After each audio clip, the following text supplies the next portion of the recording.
Assalamualaikum, halo teman-teman semua, apa kabar nih? Widih, ada apa nih sepi-sepi?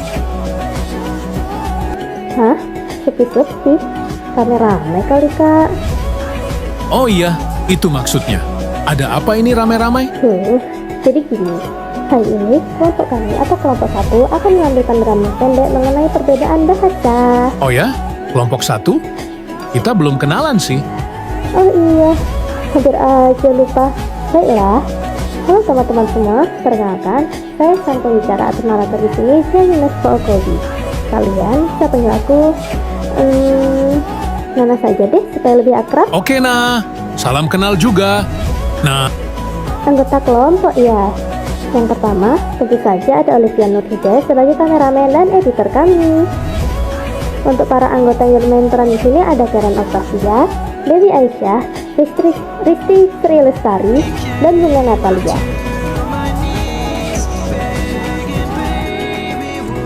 oke.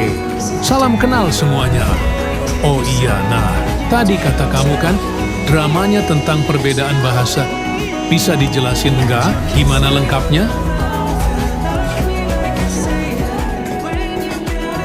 Jadi gini, teman-teman tahu nggak sih kalau perbedaan bahasa sering banget jadi sumber utama konflik yang terjadi di sekitar kita tahu? Wah, seriusan?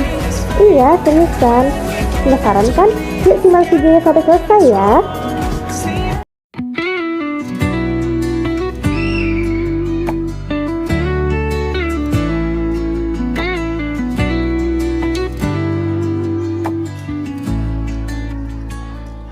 I woke up young with stars in my eyes. Thought I'd chase the sky, never questioned why. But the days rolled on like an endless stream.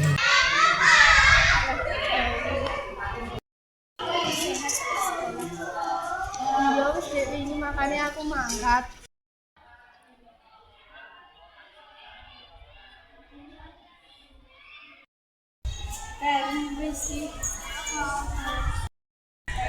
Dewi kok sekolah semari kuwi. Kepiye karen wong gek entuk sehat wae wis ditakoni tugas. Sute karen kiwi kok wis sembuh, kok wis makan sekolah. Walah, ngono to. Hai teman-teman semua, kembali lagi sama aku Nana nih. Gimana hasil drama pendek buatan kelompok kami? Semoga kalian semua terhibur ya. Nah, setelah menonton drama pendek kami, teman-teman tahu nggak sih kenapa perbedaan bahasa sering banget berujung jadi konflik? Kenapa tuh, nah? Penasaran ya? Iya nih, kasih tahu dong. Oke, sini mendekat. Aku jelasin ya biar kita semua bisa belajar. Jadi gini nih teman-teman, alasan mengapa seringkali berujung konflik yaitu dikarenakan perbedaan bahasa seringkali membuat seseorang salah paham terhadap satu maksud atau pesan yang disampaikan. Hal ini bisa terjadi karena setiap daerah memiliki cara bicara, ungkapan, dan arti kata yang berbeda-beda. Misalnya, sebuah kata yang dianggap sopan di satu daerah bisa saja terdengar kasar di daerah yang lain tahu. Lu, emang iya? Kok aku baru tahu ya? Oh ya? Terus, gimana lagi, nah? Selain itu, perbedaan bahasa juga bisa mempengaruhi cara kita mengekspresikan emosi dan pendapat. Kalau tidak ada rasa saling pengertian, perbedaan ini bisa berkembang menjadi kesalahpahaman, bahkan konflik loh teman-teman. Maka dari itu, penting banget bagi kita untuk saling menghargai, terbuka, dan mau belajar, memahami bahasa maupun budaya dari orang lain. Dengan begitu, komunikasi bisa berjalan dengan baik tanpa menimbulkan suatu pertikaian. Nah, jadi sudah paham kan teman-teman mengapa perbedaan bahasa itu seringkali menimbulkan konflik di antara kita? Di sini saya juga akan menjawab beberapa pertanyaan dari soal LKPD yang sudah diberikan oleh Ibu Evi sebelumnya. Yaitu, soal yang pertama, bagaimana proses komunikasi dan unsur-unsur apa saja yang terlibat di dalamnya? Jawabannya yaitu, untuk unsurnya yang terlibat adalah komunikator atau pemberi pesan, komunikan atau penerima pesan, pesan atau isi dari komunikasi, saluran atau media yang bisa berupa lisan, tulisan, telepon, dan lain-lain, umpan balik atau respon yang lebih kerap kita kenal sebagai feedback pada saat ini, lalu juga yang telah ada gangguan dan hambatan. Untuk prosesnya, proses komunikasi terjadi ketika seseorang komunikator atau pengirim pesan menyampaikan pesan melalui saluran tertentu kepada komunikan atau sang penerima pesan, lalu mendapatkan umpan balik. Untuk pertanyaan kedua, hal apa saja yang dapat menjadi hambatan dalam berkomunikasi? Jawabannya yaitu perbedaan bahasa dan arti bahasa, perbedaan budaya, kebiasaan, dan norma, perbedaan cara pandang atau resepsi, hambatan psikologi seperti emosi, salah paham, dan prasangka, hambatan teknis seperti jaringan telepon dan suara yang tidak jelas. Pertanyaan yang ketiga, karena adanya hambatan dalam berkomunikasi dapat mengakibatkan adanya konflik, sebutkan jenis-jenis konflik dan akibatnya.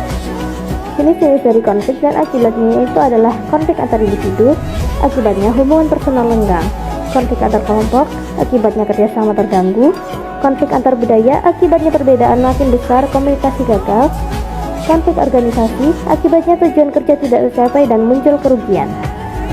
Untuk soal yang keempat, bagaimana cara mengidentifikasi konflik?